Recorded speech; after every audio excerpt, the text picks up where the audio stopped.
Dan pagi hari ini saya ajakkan kepada Bapak Ibu untuk menyampaikan firman Tuhan. Kita coba buka di dalam Mazmur 128. Mazmur 128 ayatnya yang pertama kita boleh baca sampai dengan ayatnya yang ke-6. Ini khotbah berkat, ya. Khotbah berkat tetapi ada syaratnya. Nah, ini khotbah berkat. Coba kita lihat. Mazmur 128 ayatnya yang pertama sampai 6. Saya percaya Bapak Ibu ini pintar-pintar semua. Kalau sudah dengar ini Bapak Ibu bisa uraikan satu persatu semua. Tetapi sabar dulu. Apakah kita bisa menguraikan semuanya? Dan firman Tuhan ini yang kita dengar kita bisa mengikuti enggak? Ya. Bisa menjadi teladan enggak? Bisa menerima enggak? Bisa berubah enggak? Dan bisa mengikuti firman Tuhan ini. Mari berkat atas rumah tangga, perikop. Ayatnya yang pertama. Berbahagialah setiap orang yang takut akan Tuhan. Yang hidup menurut jalan yang ditunjukkannya. Ayat 2 jemaat 1, 2, 3. Apabila engkau, ayo jemaat, memakan hasil jeripaya tanganmu, berbahagialah engkau, baiklah keadaanmu.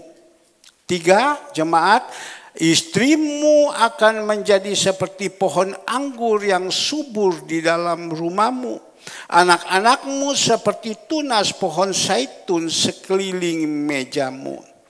Sesungguhnya demikianlah akan diberkati orang laki-laki yang takut akan Tuhan. Ayo jemaat yang keras, kiranya Tuhan memberkati engkau dari Sion, supaya engkau melihat kebahagiaan Yerusalem seumur hidupmu, dan melihat anak-anak dari anak-anakmu, damai sejahtera atas Israel. Bapak Ibu yang dikasihi Tuhan, perikop sejak firman Tuhan yang ada pada pagi hari ini menceritakan tentang berkat atas rumah tangga. Ya, senang ya kalau rumah-rumah tangga semua itu diberkati. Bukan berkat saja tentang keuangan. Uang juga butuh, tetapi suami istri bagus, istri anak semua bagus, orang tua dengan mantu bagus, semua bagus, rukun. Di sini Tuhan perintahkan Mazmur 133, berkat itu akan diperintahkan datang kepada kita. Saya percaya Bapak Ibu yang dikasihi Tuhan kepingin rumah tangga kita ya diberkati. Kalau ada yang belum berumah tangga, tadi saya katakan Tuhan bilang kau doakan supaya kedua kakak beradik ini. Ya, orang kalau udah tahu mereka ini pikir mereka berdua ini pacaran. Padahal ini kakak beradik. Ya, kedua kakak beradik ini Tuhan kasih pasangan. Dan pasangan nanti yang dorang ketemu, Devina ketemu pasangan laki yang takut akan Tuhan. David juga ketemu pasangan istri yang takut akan Tuhan. Itu paling penting. Sebab kalau kita nanti ketemu pasangan-pasangan yang tidak benar, saat-saat ini berapa banyak di luar, ya pasangan-pasangan itu tidak baik. Karena apa? Hari-hari yang terakhir banyak sekali orang-orang jahat. Ya, orang-orang jahat banyak sekali. Dikatakan di dalam 2 Timotius 3 ayatnya yang kedua. 2 Timotius 3 ayat yang kedua kita melihat ya, manusia akan mencintai diri sendiri dan menjadi hamba uang. Mereka akan membual dan menyombongkan diri. Mereka akan menjadi pemfitnah. Mereka akan berontak terhadap orang tua dan tidak tahu berterima kasih, tidak memperdulikan agama. Ini dosa akhir zaman. Nah, Bapak Ibu yang dikasihi Tuhan, kita berdoa jemaat surya kebenaran ini agar supaya keluar dari dosa ini. Ya, keluar dari dosa ini. Kadang kita menjadi hamba uang. Ya, sampai ibadah pun kita tidak mau beribadah karena mau cari uang. Sampai kumpul-kumpul uang, itu uang udah tahu di mana-mana. Hilang-hilang sendiri saja. Karena apa? Hamba uang. Dia kejar itu uang, dia lupa sama Tuhan. Pagi hari ini, Tuhan minta kepada kita supaya kita merenungkan baik-baik. Dikatakan di sini ayat yang pertama, berbahagialah setiap orang yang takut akan Tuhan, yang hidup menurut jalan yang ditunjukkannya. Berbahagia kalau kita jadi anak-anak Tuhan yang takut akan Tuhan. Banyak orang berkata, anakmu sudah menikah, sudah punya pacar. Ya, sudah punya pacar. Ya. Oh, sudah. Oh ya, bagus. Cari yang takut akan Tuhan. Jangan kamu salah pilih. Kalau kamu dapat laki istri atau calon istri yang salah, kamu salah pilih, seumur hidup engkau susah. Berapa banyak di luar itu? Mereka hanya mau dapat yang enak-enak saja. Ya, hati mereka tidak berubah. Kemarin saya ketemu dengan teman saya, itu temannya Andre, karena dia sebaya dengan Andre. Papanya seorang notaris cukup terkenal. Saya ngomong dengan dia ceritakan bahwa dia ini baru pulang dari Singapura, antar papa operasi mata. Sudah habis uang 1 miliar lebih, tapi sampai sekarang juga belum sembuh. Ya, jadi bagaimana bayarnya? Wah, semua pakai asuransi. Jadi papa asuransikan semua. Kenapa? Karena kami ini punya keturunan kanker. Mama dulu sakit kanker. Sakit kanker habis uang sampai 16 miliar, mama juga mati. Atau mama juga meninggal. Jadi sekarang papa ambil keputusan asuransi semua. Ya, saya bilang kalau ada uang tidak apa-apa asuransi. Kalau tidak ada uang pas-pasan apa yang mau diasuransi? Saya pikir tentang diri saya. Saya tidak ada asuransi. Ya sudah, wayanya pulang ya pulang. Tapi saya jaga diri saya. Jangan uang itu habis di tangan dokter, habis di rumah sakit, habis di obat. Kita bersyukur semua ini. Dan saya katakan kepada dia, aku tak pulang dulu karena saya mau ke kantor. Papa sakit, saya yang pegang. Kamu umur berapa sekarang? Umur 30. Kamu sudah punya pacar? Sabar dulu, dia bilang. Saya lagi cari pacar yang cocok. Saya tidak mau salah. Saya ambil salah, saya susah. Loh, kenapa kamu ngomong begini? Kenyataan di luar sudah seperti begini banyaknya. Rumah tangga banyak berantakan. Karena apa? Suami dapat istri yang salah. Ya, suami dapat istri yang salah. Ini kita akan belajar nanti. Dapat istri yang salah. Jadi istri-istri perempuan-perempuan juga, kalau kalian cari suami, kamu juga harus cari yang benar. Jangan sampai kamu dapat yang salah. Jangan kamu lihat dia kaya dan lain-lain, kamu saut sama dia. Nanti kamu akan sakit hidupmu. Seumur hidup kamu akan susah. Ada di sini yang sudah melihat, ketemu suami yang tidak benar, hidup sampai susah. Ada kan? Tak usah lalu, jangan terlalu jauh, di sini saja. Ada kan di sini ketemu istri yang tidak benar.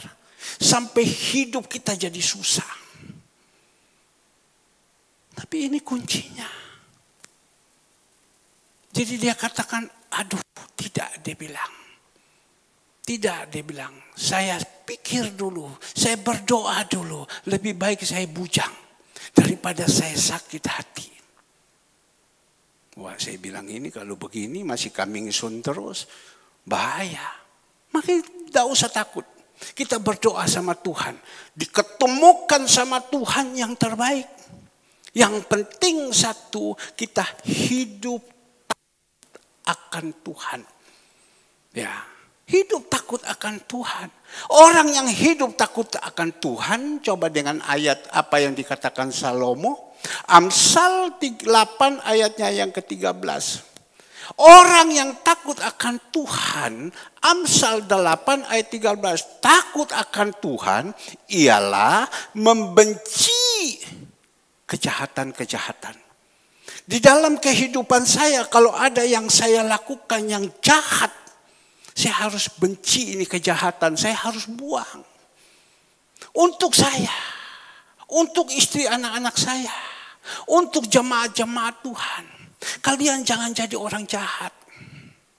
Buang itu kejahatan. Orang yang takut akan Tuhan, dia benci itu kejahatan. Tahu ya, Bapak Ibu bisa menguraikannya. Ada masing-masing pribadi lepas pribadi. Orang ini kok jahat sekali ya. Kalau saya keras karena saya kepingin supaya anak-anak saya itu jadi baik. Saya keras dan saya berikan contoh, saya jadikan teladan. Ya, tapi saya berusaha jangan saya jadi orang yang jahat. Berapa banyak selama 27 tahun saya melayani Tuhan, saya menjadi gembala, saya melihat orang ini jahat. Wah, bahaya ini kalau dapat suami macam begini. Jahatnya ampun-ampun. Bahaya ya orang kalau bisa mendapatkan istri macam begini, jahatnya. Saya paling suka nonton King Kevin. Ya mungkin tidak terjadi itu, tetapi dia menjadi contoh. Itu King Kevin. Tertawa Tiffany. Saya kirim baru-baru di ini. Saya kalau sudah lihat itu King Kevin, aduh, istrinya begitu jahat. Mama mertuanya datang diusir, bau busuk. Mamanya papanya dari perempuan istrinya itu tampung papa mamanya. Istrinya atau orang tuanya dari yang laki diusir keluar. Padahal yang beli rumah itu adalah yang orang tua dari yang laki. Dia jual dia punya rumah di kampung, di desa, dia ambil, dia beli rumah di kota, dia kasih anaknya. Orang tua sudah tidak ada apa-apa, datang kepada anaknya, diusir sama anaknya, bau busuk. Tapi King Kevin kita tidak ikut itu. Ya, dia pakai dengan caranya.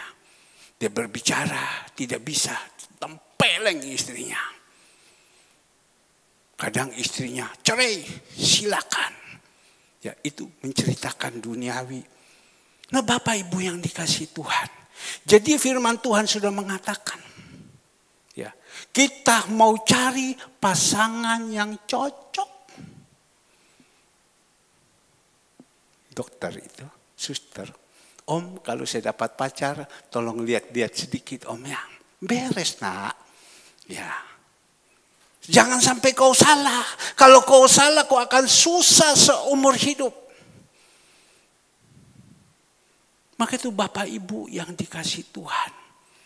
Ini satu kebenaran firman Tuhan yang perlu kita renungkan baik-baik.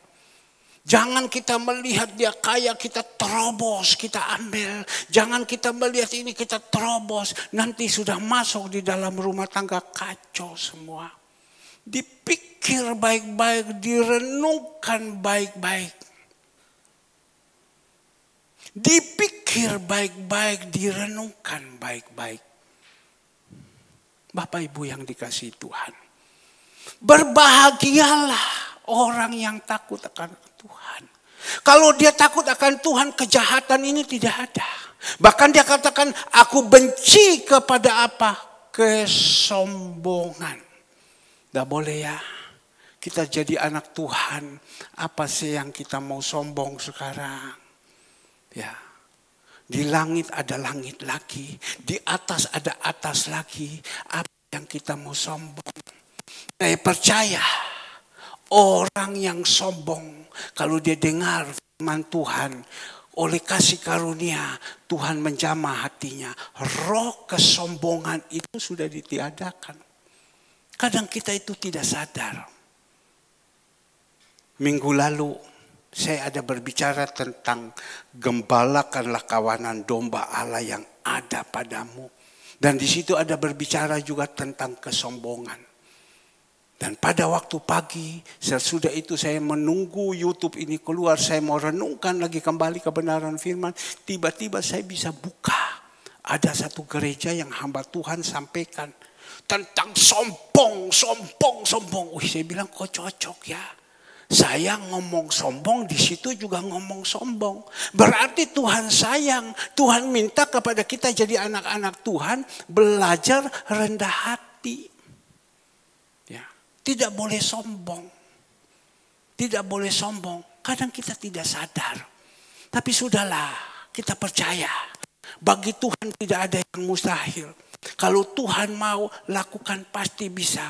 Untuk roh-roh itu akan diturunkan semua. Tapi melalui apa? Melalui ujian-ujian. Saya tahu 27 tahun.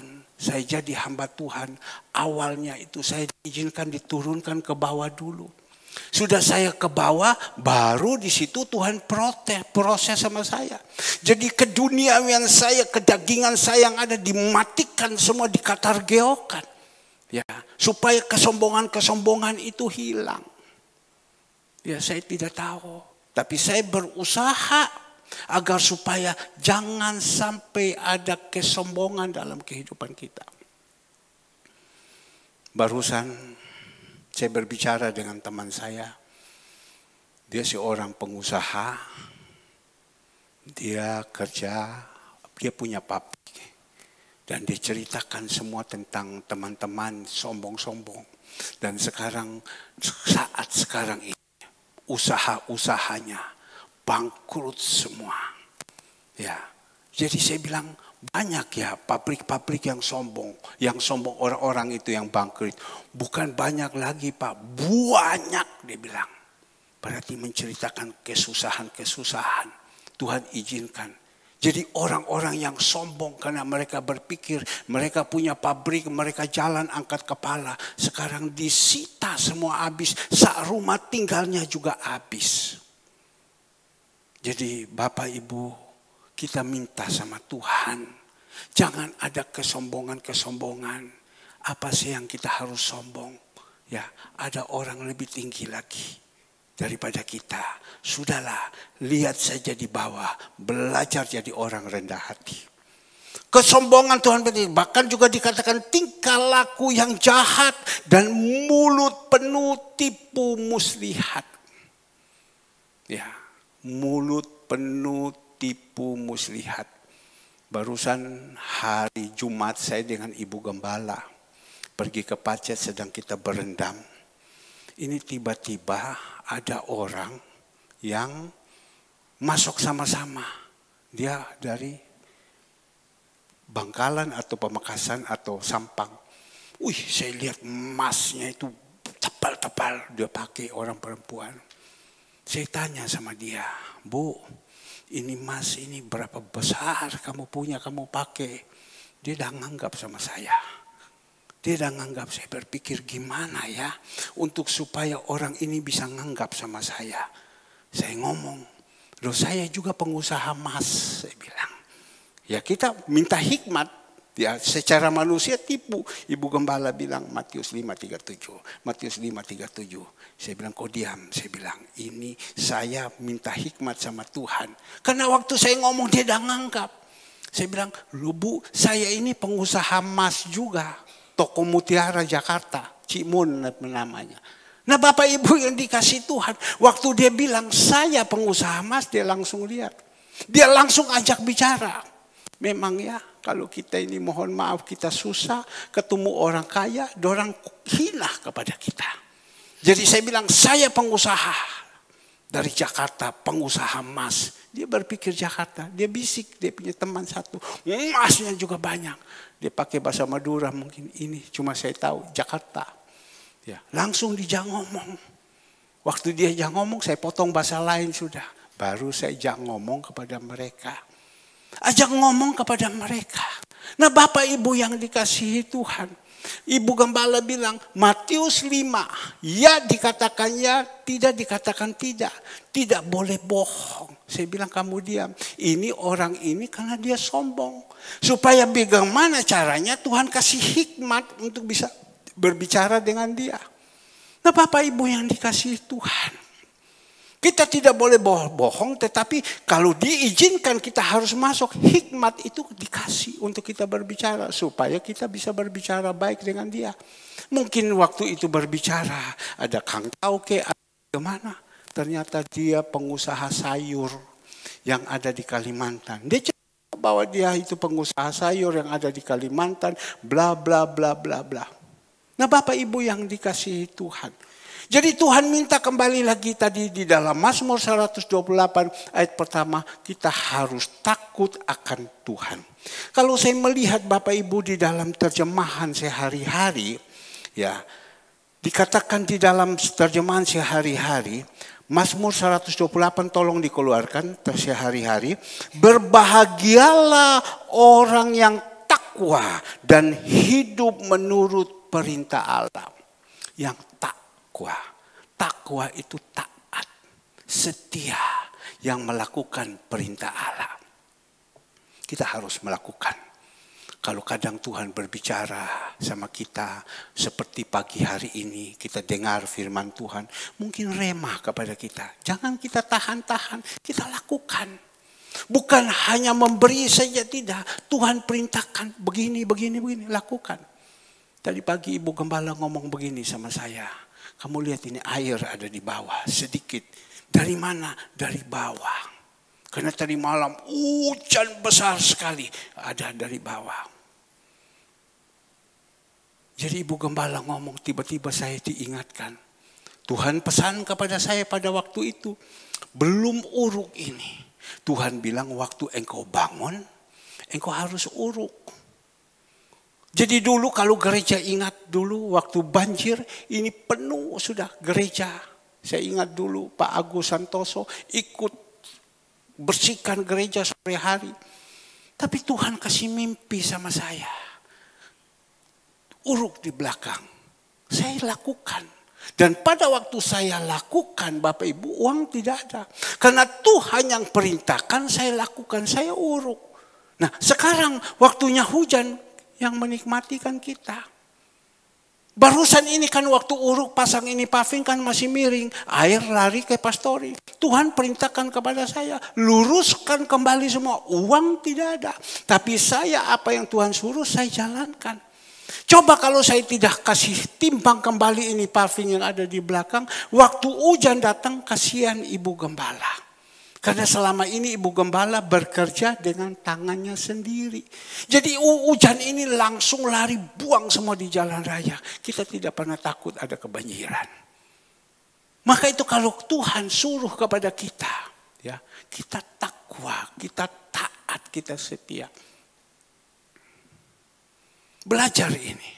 Nah Bapak Ibu yang dikasihi Tuhan, di dalam ayat 28 dikatakan tadi. Ayat yang kedua, apabila engkau memakan hasil jeripaya tanganmu, berbahagialah engkau dan baiklah keadaanmu. Jadi kalau suami itu, laki-laki itu takut akan Tuhan, dia mendapatkan hasil kerjaannya itu untuk rumah tangganya. Makan itu dari hasil yang baik. Kalau suami yang baik, suami yang takut akan Tuhan, dia pasti jalankan semua seturut dengan apa yang Tuhan omong. Tapi kalau suami yang tidak takut sama Tuhan, dia berusaha dengan caranya sendiri untuk mendapatkan. Makan itu bukan jadi berkat, tetapi menjadi laknat atau menjadi racun dalam hidup ini. Mari kita dapatkan berkat ini, jangan berkat yang salah. Tidak boleh. Kita jadi anak-anak Tuhan, kita percaya. Ya, mungkin kita berkata, Pak, kalau saya tidak bohong-bohongi, kalau saya tidak, mana saya bisa dapat? Kalau saya tidak main cara ini, mana saya tidak bisa? Sudahlah, Tuhan punya banyak cara untuk datang memberkati kami. Kepada orang-orang yang benar. Tuhan punya banyak cara. Jumat saya pergi ke Pacet. pulang itu belanja semua sekian banyak. Dan belanja itu saya pakai dana, bukan dana dari gereja, tidak ada. Saya pakai ada dana talangan.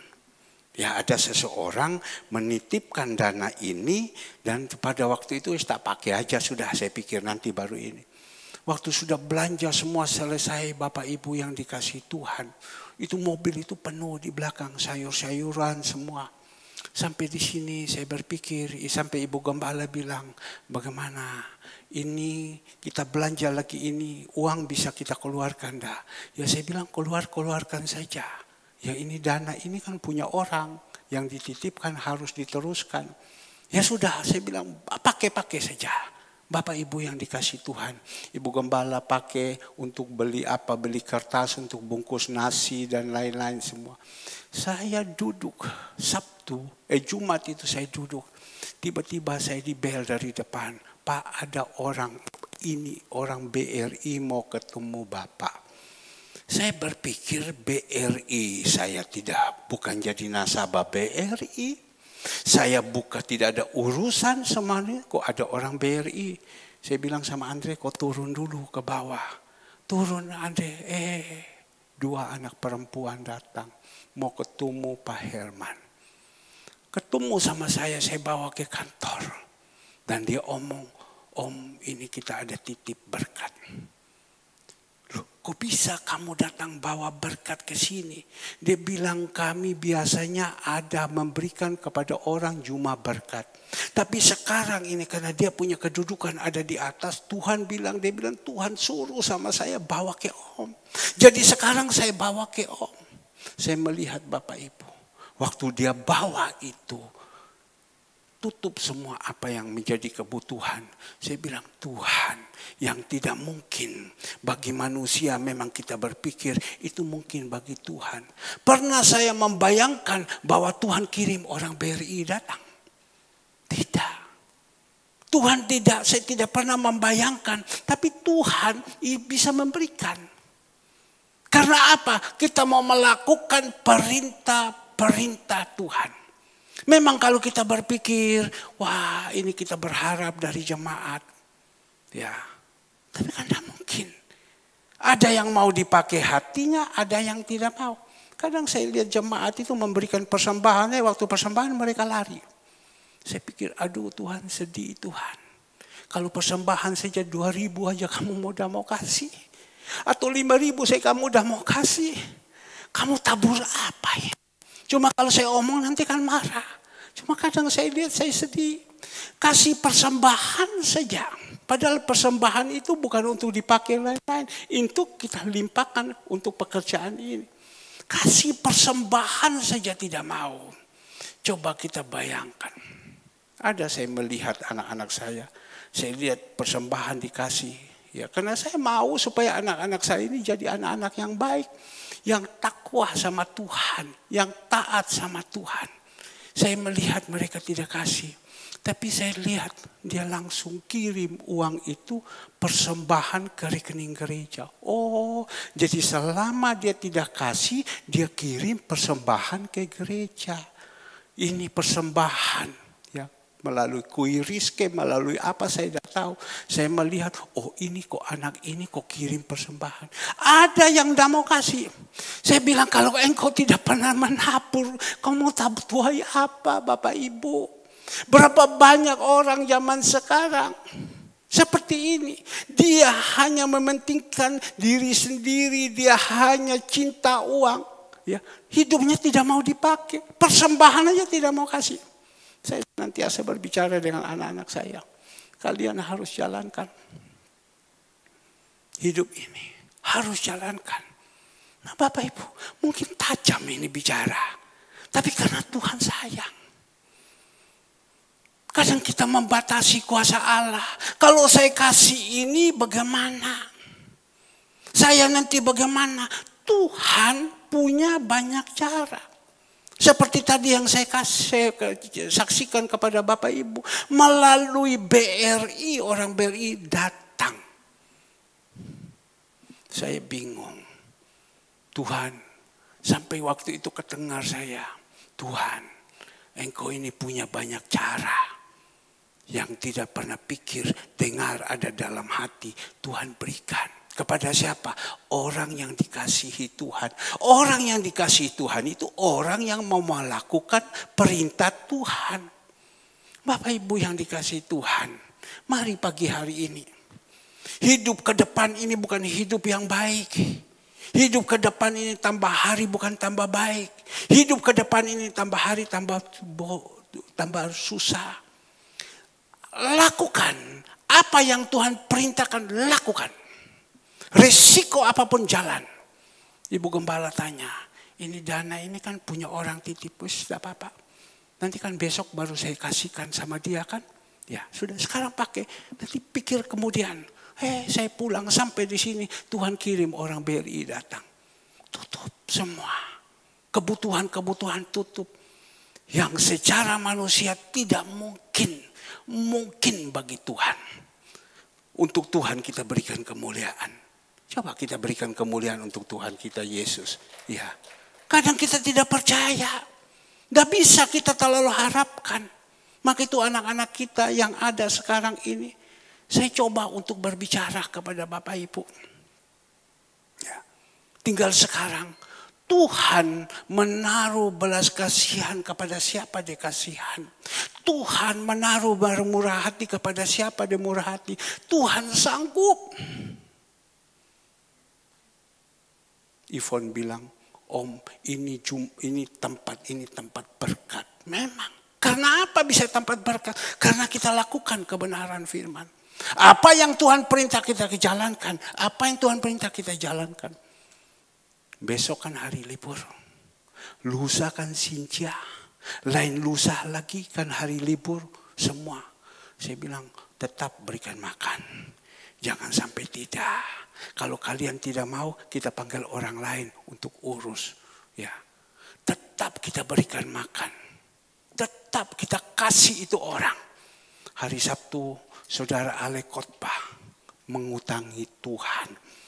Perhatikan orang miskin itu ngutangi Tuhan. Ya, saya berpikir ya benar juga ya. Cuma sayang hari Sabtu kan banyak yang tidak ada dengar. Tapi kita melihat Bapak Ibu yang dikasihi Tuhan. Kalau kita melakukan kebenaran firman Tuhan, kita melihat Tuhan membuat itu keajaiban demi keajaiban. Coba kita lihat di dalam ayatnya yang ketiga. Mazmur 128 ayatnya yang ketiga. Ini yang paling penting. Istrimu akan menjadi seperti pohon anggur yang subur di dalam rumahmu. Anak-anakmu seperti tunas pohon zaitun sekeliling mejamu. Kalau kita laki-laki ini takut akan Tuhan.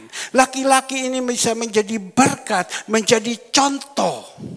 Dan melakukan apa yang Tuhan perintahkan. Hidup ada di dalam jalannya Tuhan. Tuhan berjanji.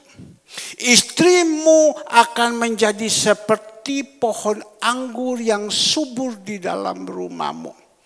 Istri. Kenapa tertawa? Kenapa tertawa?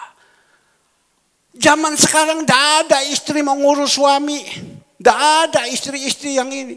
Tetapi surya kebenaran dikorek di telinga terus. Jangan kamu jadi orang keras hati. Diomongi tidak mau. Pecah rumah tangga kamu. Kalau kita laki-laki sudah jadi baik. Dia bisa membawa kepada istrinya. Ya, coba kita melihat. Amsal 31 ayat 10. Amsal 31 ayat 10. Semua sudah dapat. Istri yang cakap, siapa yang akan mendapatkannya? Ia lebih berharga daripada permata. Kalian pintar kan? Bisa membaca. Tetapi istri yang cakap, siapa yang akan mendapatkannya? Susah. Tadi kan saya bilang, datang jemaat masuk, saya lagi bicara, saya bilang, Pak Dokter, kamu ini ganteng sekali loh Pak Dokter, glowing mukamu. Dia sama saya ini. Habis tadi Devina jaga situ, Pak Dokter ini loh anak saya. Aduh seperti tante ya mukanya ya. Ya, berharap kau muka seperti tante. Seperti tante ya, cantik ya. Istri yang cakap, siapa yang akan mendapatkannya? Bukan cakap cantiknya saja. Bajunya bagus, jalannya melungklang-melungklang, rambutnya pirang dan lain-lain. Ini tidak sindir. Ya, cuma yang cakap hati, siapa yang mendapatkannya? Yang kedua, dia berharga daripada permata. Ini firman ini, Tuhan, tolong Tuhan. Tolong Tuhan, biar ini firman punya kuasa. Kau datang singgah kepada anak-anak saya Tuhan. Singgah mereka supaya mereka menjadi istri-istri yang cakap-cakap Tuhan. Banyak orang yang cakap sekarang kena bibirnya merah, rambutnya dan lain-lain. Tetapi hatinya seperti tulang belulang yang busuk. Tapi istri yang cakap, siapa yang akan mendapatkannya? Ia lebih berharga daripada permata. Lanjut, yang kedua 11. Hati suami percaya kepadanya, suaminya tidak akan kekurangan keuntungan. Suaminya percaya. Ketiga, coba. Yang ke-12, ya. Ia berbuat baik kepada suaminya dan tidak berbuat jahat sepanjang umur. Berapa banyak istri-istri jahat sama suaminya. Waduh, ampun. Tuhan tolong, jangan sampai surya kebenaran punya jemaat ini. Nanti mereka menikah, mereka menjadi orang yang jahat. Tuhan tutup bungkus, pagari ibu gembala. Ya. Dia bekerja dengan tangannya. Dia berbuat baik kepada suaminya dan tidak berbuat jahat sepanjang umur. Dia urus semua. Saya tadi kan masuk kan saya pakai Dr. Russell. Saya pakai Dr. Russell ini, Ibu Andrea sudah pakai enggak? Belum? Jadi belum ya? Oh, sudah pakai. Semua turun. Saya pakai Dr. Russell. Habis saya sudah pakai semua turun semua. Jadi saya pakai tadi. Saya tidak pernah berpikir. Jam tangan saya sudah dibawa sama Ibu Gembala. Jadi saya selesai, saya kasih sama dia kembali itu Dr. Russell. Dan saya bilang jam tangan saya ada. Barusan hari Kamis. Saya itu 2-3 hari pasti minum obat gatal sekali. Ya. 2-3 hari saya pasti minum obat gatal. Ya, bukan saya imani tapi saya paksakan saya berdoa. Tapi pada waktu itu hari Kamis kok gatal badan saya. Saya teriak sama Kesia, Kes, kau lari pergi ambil dulu. Papa punya obat gatal di kamar. Istri saya bisik, enggak usah. Ini ada di sini, Mama siap. Jadi saya jalan dengan dia. Di mana dia sudah siapkan. Dia tidak pernah berbuat jahat. Dia sudah siapkan semua obat untuk saya. Tadi saya bilang jam tangan dia sudah siapkan. Pada waktu obat itu saya makan. Selesai ibadah. Saya naik di loteng. Tuhan kasih tahu saya. Engkau telepon kepada anakmu. Kau lihat ini baik-baik ya. Suruh kasih tahu omong sama anakmu. Ini kan bapak ibu kan anak saya semua. Ya, saya bilang, saya telepon suaminya, tolong dikeluarkan suaranya. Ya, sudah keluarkan suaranya. Mana istrimu? Dan saya katakan kepada dia, kamu lihat ini. Saya tadi sakit, gatal badan saya. Istri saya sudah siap ini obat. Dia sudah atur semua. Kamu dengar saya omong. Kamu jadi orang juga harus begitu. Tidak boleh kau abaikan. Suami makan, tidak makan kau abaikan. Tidak bisa macam begitu. Kamu lihat Ibu Gembala ini. Dia urus semua. Ini namanya istri yang cakep. Kamu dengar saya omong. Dengar dia bilang. Dengar. Kamu lihat dia urus semua. Karena saya kan kepingin. Saya sebagai bapak, saya kepingin saya punya anak-anak juga seperti begitu. Meskipun bapak ibu anak-anakku sekalian sudah senang-senang, kalian senanglah. Yang penting kalian baik, saya senang. Kalian berubah, saya senang. Kalian mau kasih sama saya, tidak usah. Yang penting kalian sudah senang, itu sudah syukur bagi saya. Saya bilang, kamu lihat ini. Kamu mengerti ya? Ya, ngerti. Nah ini, kalau kau dengar suaraku pada hari ini,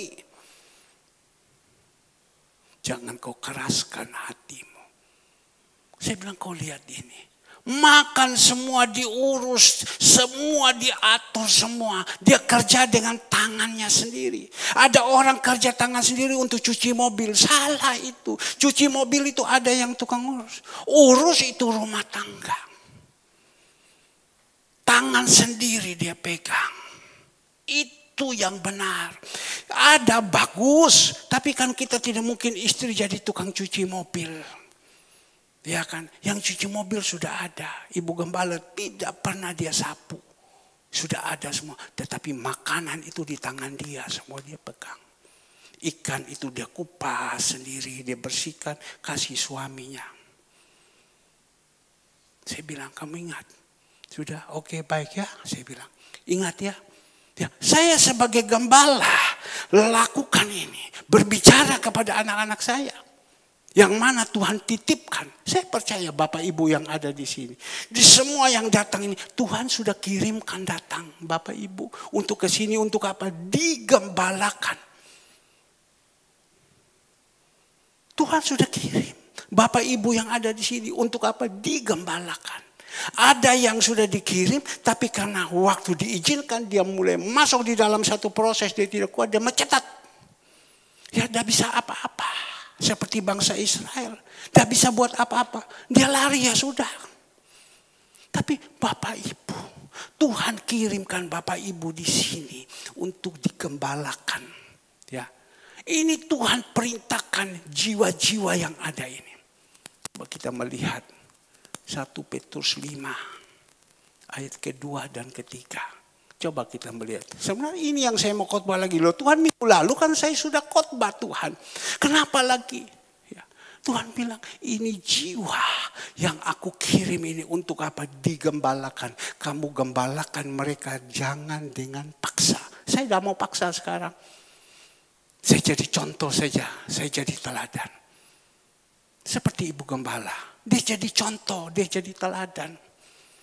Tiba-tiba waktu saya tutup telepon, saya berbicara, tiba-tiba Tuhan kasih ingat kembali lagi sama saya. Kamu lihat, telepon sama dia lagi.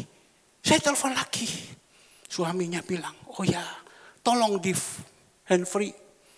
Saya tanya kepada dia, kamu tahu suamimu dulu apa yang dia punya? Kamu tahu apa yang dia punya? Tidak ada, dia bilang. Sekarang kamu lihat, dia sudah ada ini, dia sudah ada ini, dia sudah ada ini. Hebatnya dia, no. Karena apa? Dia mau apa? Dia sendiri jawab, mau hina ini. Ngerti hina ini? Mau taat.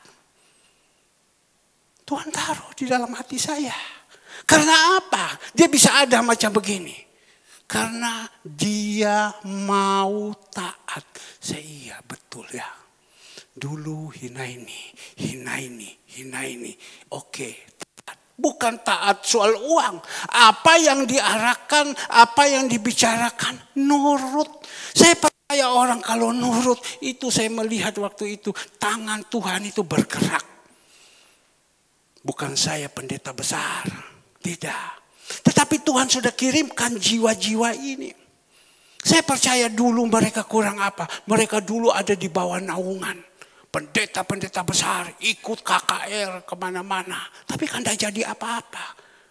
Bukan saya bilang gereja ini benar. Tapi Tuhan sudah kirimkan. Mereka datang kepada pendeta yang tidak ada nama. Tapi Tuhan bawakan mereka. Tuhan rubah. Padahal dulu itu mereka itu sudah ikut Tuhan. Sudah melayani kepada gereja-gereja besar. Hamba-hamba Tuhan besar. Tapi tidak jadi apa-apa. Tapi karena Tuhan kirim mereka datang di sini. Mereka mau nurut, mereka mau taat. Jadi saya berdoa supaya jemaat-jemaat Tuhan yang ada di sini. Ya. Tuhan ingatkan sama saya waktu Andre khotbah. Jangan engkau lihat ini sedikit ya. Nanti aku akan tambahkan dengan cara aku. Kalau saya yang memberi kekal. Nanti aku akan tambahkan jiwa-jiwa yang takut akan engkau. Akan saya, Tuhan bilang. Bukan takut sama saya, takut sama Tuhan. Itu satu suara waktu Andre khotbah. Ya Tuhan, kau mampukan saya. Bapak Ibu, saya ngomong. Saya berharap. Bukan kepada orang saja yang saya menegur. Kepada kita semua yang ada. Bapak Ibu, kita melihat di dalam firman Tuhan tadi, Mazmur 128 ayatnya yang pertama. Berbahagialah orang yang takwa dan yang hidup menurut perintahnya. Yang taat. Kita berbahagia kalau kita jadi orang mendengar firman. Jangan masuk kiri keluar kanan, jangan. Kadang saya pikir, Tuhan, aku mau sampaikan firman juga. Tuhan rasanya malas. Tuhan, kita baru sampaikan ini masuk kiri, keluar kanan. Ya sama saja. Gak bertumbuh Tuhan, percuma. Tapi Tuhan bilang sampaikan saja. Jeripayamu sampaikan saja. Terus sampaikan saja. Saya kasih contoh. Kamu lihat ini. Ibu gembala. Dia urus, tidak usah pusing. Semua sudah diatur, seluruhnya sudah diatur. Makan semua sudah diatur semua. Coba kalau udah ada ibu gembala. Ini pelayanan, aksi peduli ini jalan. Tidak jalan. Tidak jalan. Karena apa? Dia sebagai motornya. Di situ butuh apa dia sudah siap semua. Itu kan penolong, istri ini penolong. Makanya saya bilang sama Kesia, kemarin waktu Naldi pulang, aku harus pulang malam ini. Ya pulang, habis pulang saya bilang, kasihkan dia ini bawa pulang. Ya karena dia datang dari sana, dia bawa sesuatu. Kita jadi manusia itu harus punya aturan. Dia bawa sesuatu, pulang juga kita harus kasih. Saya diam. Ibu gembala sudah siap semua. Kesia datang masuk, saya lihat. Ini barang yang ada, ini Kesia mau urus apa tidak. Kalau tidak urus, kau jangan pacaran. Saya bilang, nanti kau menyusahkan orang. Jangan kau menikah. Ibu gembala sudah atur itu barang-barang. Kesia ambil dos, bungkus semua, ditoto yang baik, dikasihkan. Mereka bawa pulang. Titip ya, kasih papa mama, terima kasih. Berkat yang engkau bawakan ke sini. Karena dia datang sini kemarin, dia ambil kunci. Karena hari ini dan besok, dorang mau kumpul keluarga. Kumpul keluarga untuk apa? Sintia. Nah kita jadi orang harus punya aturan. Kalau kita jadi manusia tidak punya aturan, wah seperti tadi Ibu Bi itu orang yang ngomong, mental pengemis. Kita tidak boleh. Dia datang kita terima, kita kasih.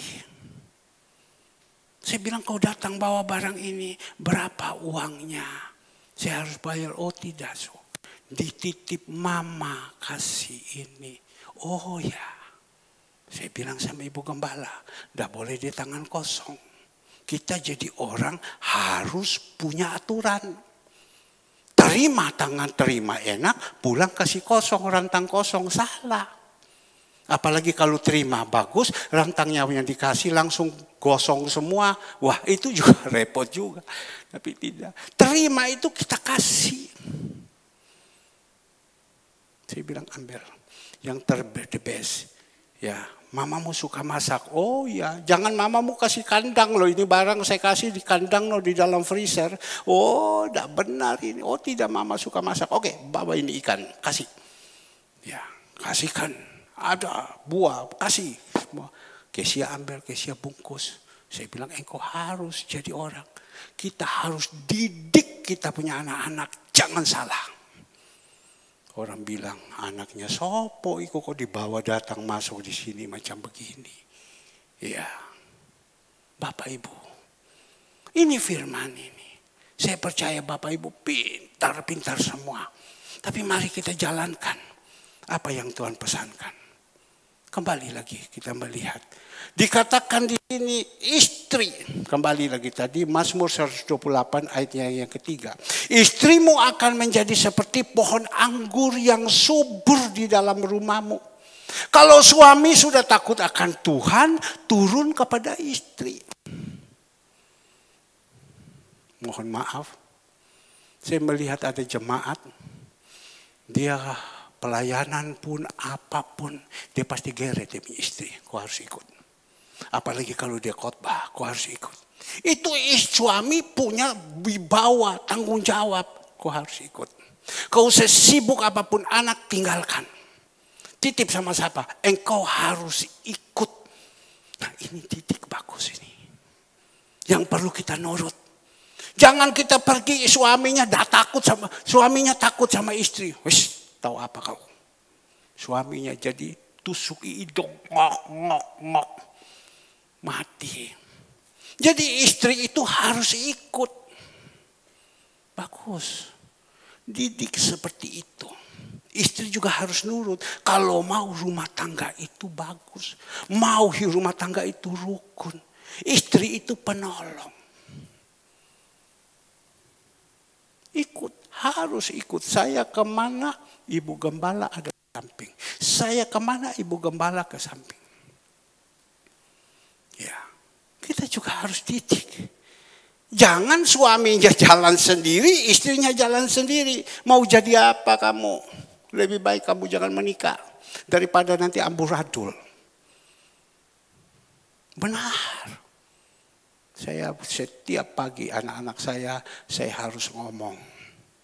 Ayo doa pagi semua. Tadi pagi saya sudah ngomong sama ibu gembala. Andre 5:30 sudah ada dalam gereja. Sudah nyalakan lampu semua. Saya omong sama Pak Dokter. Pak Dokter lihat Andre. Iya dia bilang. Dia baik. Dia sudah urus. Nah dia punya pendamping bisa enggak nanti? Doa pagi bisa enggak? Kalau udah bisa. Suaminya doa, istrinya tidur. Udah bisa. Ini seperti gini. Kalau mau hidup ini bagus. Mau ini hidup diberkati Tuhan.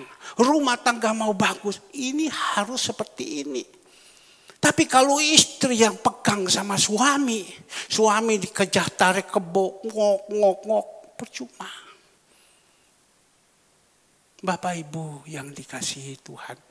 Dikatakan juga di sini. Anak-anakmu seperti tunas pohon zaitun sekelilingi meja.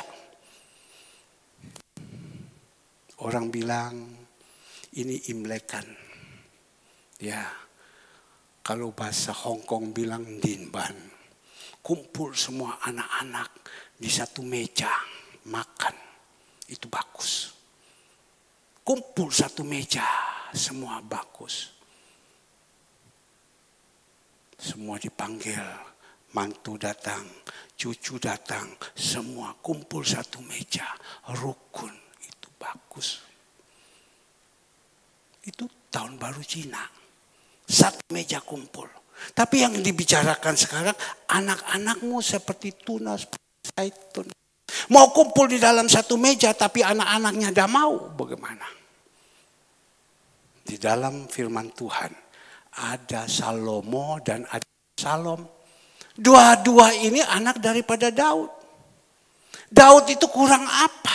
Tapi Tuhan izinkan ada Absalom yang menantang kepada bapaknya. Ada Salomo yang mau dengar-dengaran. Yang mau dengar-dengar itu kan jadi berkat. Salomo mau lakukan perintah Allah kan dia jadi berkat. Dia mau takwa, dia mau taat setia sama firman Tuhan. Dia jadi berkat. Tuhan pakai hidupnya. Absalom jadinya apa? Mau bunuh bapaknya. Rambutnya kecantik di bawah pohon. Main senjola di bawah pohon. Tinggal wa inna lillahi raji'un. Bapak Ibu yang dikasih Tuhan. Ini perbedaannya.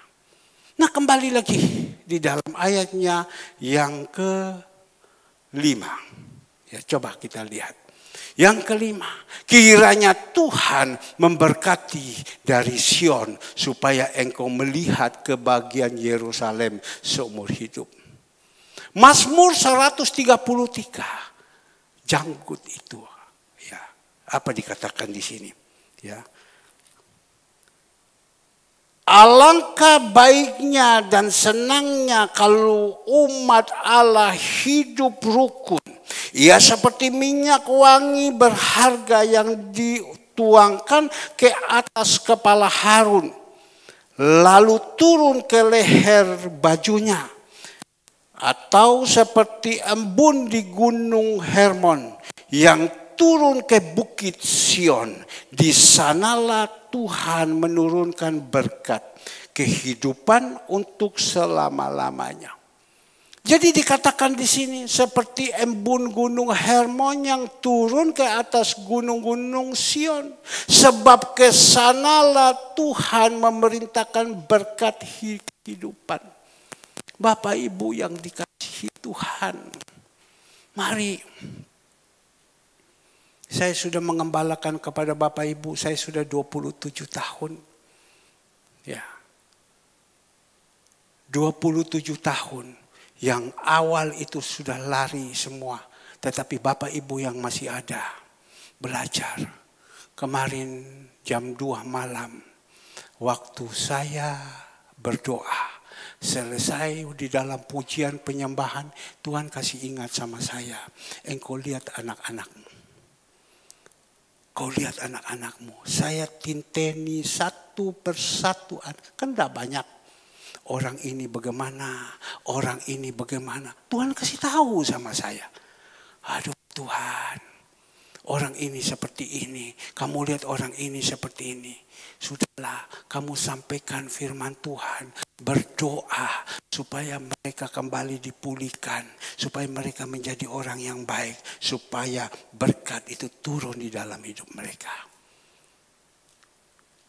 Tidak usah kita teriak. Kok keadaan saya macam begini? Kok keadaan saya macam begini? Tuhan bisa lakukan apa saja. Saya tidak tambah, tidak kurang. Selesai sudah. Nanti biar sore kita datang. Jangan kita malas. Ya, jangan karena ada order-order kita tinggalkan Tuhan. Ada orang karena order dia tinggalkan Tuhan. Dia jauh daripada Tuhan. Dia dapat itu hilang juga habis. Tadi malam saya berbicara dengan teman saya orang Jakarta. Dia bilang kamu lihat, ingat itu pakar. Ya, pakar yang dipagar di laut. Siapa orangnya? Dia bekerja dengan susah payah.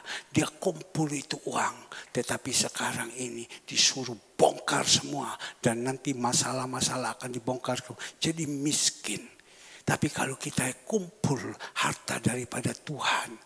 Ya, untuk memuliakan nama di Tuhan. Kita tidak pernah miskin.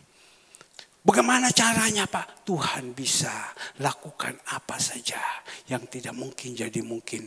Asal kita setia. Tuhan bilang setia yang kecil Tuhan akan percaya yang besar. Tapi kalau kecil saja kita sudah tidak setia bagaimana? Saya sudah tidak berpikir lagi yang lain. Saya hanya berpikir Tuhan, saya mau menyenangkan hatimu. Saya mau menyenangkan hatimu. Nanti Tuhan bikin aneh-aneh dalam hidup kita. Oke, pemusik singer sudah selesai.